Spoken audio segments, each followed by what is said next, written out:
I've been thinking about something heavy lately. The cost of greatness. Is it really worth it? Greatness. It's such a powerful word. We hear it everywhere. Inspirational speeches, movies, books, and social media posts telling us to rise above, be the best, and leave a legacy.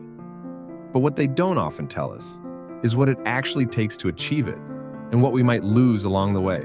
You see, greatness doesn't come cheap. It demands everything. Your time, your energy, your focus. To be great at something, you have to dedicate yourself to it fully, sometimes at the expense of everything else. You work late nights, sacrifice weekends, miss out on family dinners, skip vacations, and often give up the simple joys of just being present. Take a moment to think about what that really means. Picture the parent who misses their child's school plays because they're stuck in meetings.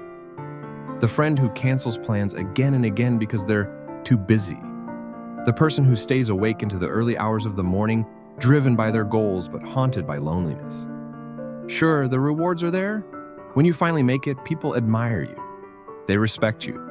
They might even envy you. You get to enjoy the fruits of your hard work, money, fame, a sense of accomplishment. But here's the catch. Those rewards often come with a cost. What's the cost, you ask? It's the relationships you didn't nurture because you were too focused on your goals. The birthdays you missed. The connections that faded away because you didn't have the time or energy to maintain them. And sometimes it's even your own well-being. Your physical health, your mental health, your peace of mind. The thing about greatness is that it can be isolating. When you're at the top, it's easy to look around and realize you're standing there alone. Sure, people admire you, but admiration doesn't always translate to real, deep connection. And without connection, life can feel empty. Now, don't get me wrong.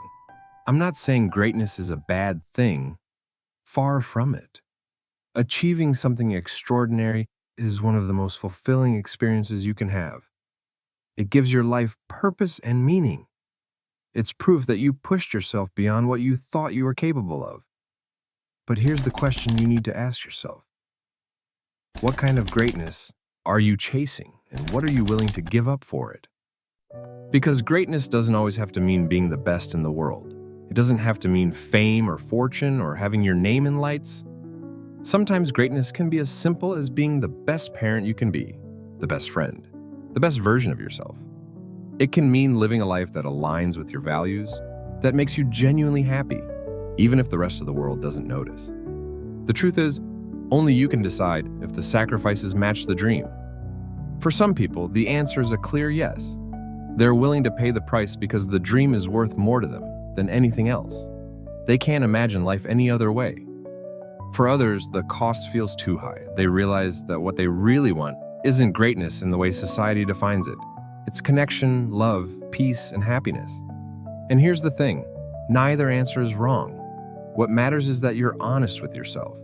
Take the time to really think about what you want out of life. What makes you happy? What fills you with purpose? What are the things you absolutely cannot live without? Because at the end of the day, greatness isn't about what the world thinks of you. It's about what you think of yourself when you look in the mirror. It's about whether you feel fulfilled, whether you feel at peace, whether you feel you've lived a life true to who you are. So, my friend, as you go out into the world and chase your dreams, remember to check in with yourself. Ask the hard questions. Be honest about what you're giving up and whether it's worth it. And most importantly, never forget that you get to define your own version of greatness.